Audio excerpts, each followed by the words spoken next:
Hello, America. I'm Erick Erickson. These are the four things you need to know this afternoon. From tech boardrooms to global trade tensions, domestic lawsuits to aluminum tariffs, these are the issues you got to be watching as you head home. Just a heads up, you can now subscribe to this in your favorite podcasting app.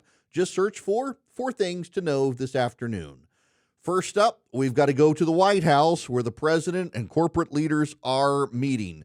Today, President Trump has assembled corporate leaders from companies like Dell to Goldman Sachs to Robinhood to tout his idea. He's calling them freedom accounts, or rather Trump accounts now. In a long-term effort to fix Social Security, President Trump wants corporate backing for this new idea. The idea would be to give each newly born American citizen a $1,000 tax-free account that's invested in an index fund. The money would grow over time as the stock grew and help fund the child's retirement or possibly college education. President Trump wants the corporate titans to go first and both support the program and adopt the program. So if corporations embrace the program and make the investment for children of their employees, it would minimize costs to the federal government to do the same for those kids whose parents don't work for major companies. Together, the private and public sector could transform Social Security, put it on a more stable footing. Now, conservatives have long sought a plan like this, going back to before the Bush era, as a way to create room for entitlement reform. Essentially, you lengthen the runway to fix Social Security by having a private-public partnership for newly born kids. It's a solid path, and it's a way for corporations that have criticized Trump to show him some support for a bold new initiative.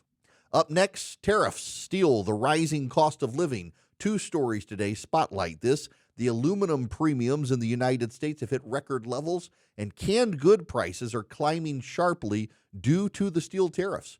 Reuters reports that aluminum premiums, a key input cost for manufacturing, have surged since new tariffs took effect and now at 50%. Meanwhile, the Wall Street Journal details how food manufacturers are now passing higher steel packaging costs onto consumers, raising the price of everything from beans to soup to cans of Coke. Conservatives need to be clear-eyed about this. Tariffs may serve strategic purposes, protecting supply chains, punishing bad actors, rebuilding American industry, but they're not cost-free. They are, as I keep saying, a tax on consumers.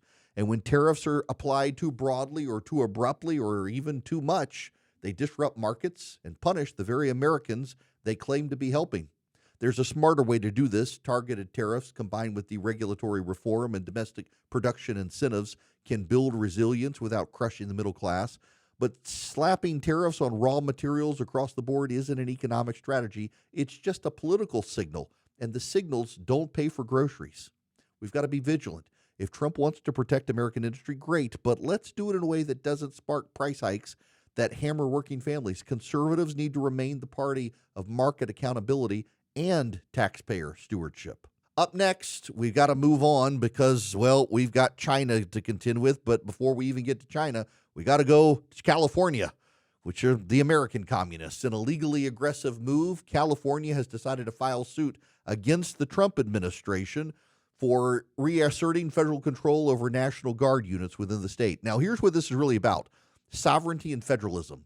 For years, blue states like California have attempted to operate as parallel governments, nullifying federal immigration law, refusing to cooperate with ICE, weaponizing their National Guard units for social activism, and passing laws prohibiting local police from helping federal authorities. Trump is saying enough is enough. The Constitution gives the federal government clear authority over the National Guard during times of national emergency or defense deployment, or when other federal authorities must be supplemented. If states want to defy federal law, they shouldn't expect federal funding. If they want to use their Guard as a progressive non-governmental organization in uniform, they shouldn't expect to keep it under their command.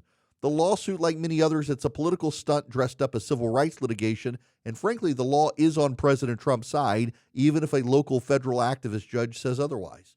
The federal government's constitutional power has got to be defended here. If California doesn't like Trump's policies, they can challenge them through legal means, but they don't get to run over their own foreign policy with state uniforms. And this is a key point you have to understand. California law, called the California Virtues Act, prohibits local law enforcement from collaborating with the federal government on immigration enforcement that's at a civil level. As a result, for example, federal authorities have to preserve and protect the ICE facility. Local police aren't allowed to help until violence happens. That's why the president has had to summon the National Guard, because local police in California are specifically, by law in California, prohibited from helping. Lastly, as I mentioned in China, the New York Times is reporting the U.S. and Chinese trade representatives have decided to meet later this month, making the first high-level engagement since these rounds of tariffs and escalations.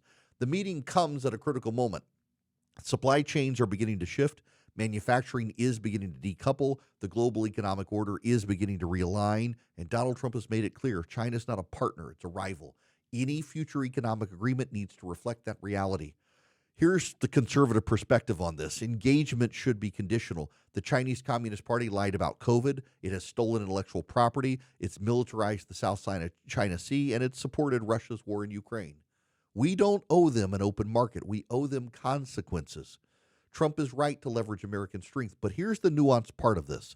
Strength has got to be strategic, not reactionary.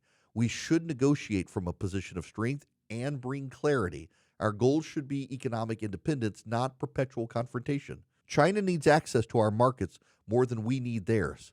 Let's use this leverage to rebuild American manufacturing related to our national security, but not broadly across the board with everything. Some things don't need to be made here. Let's not fall into the trap of trade wars for their own sake as well. We've got to be smart about this.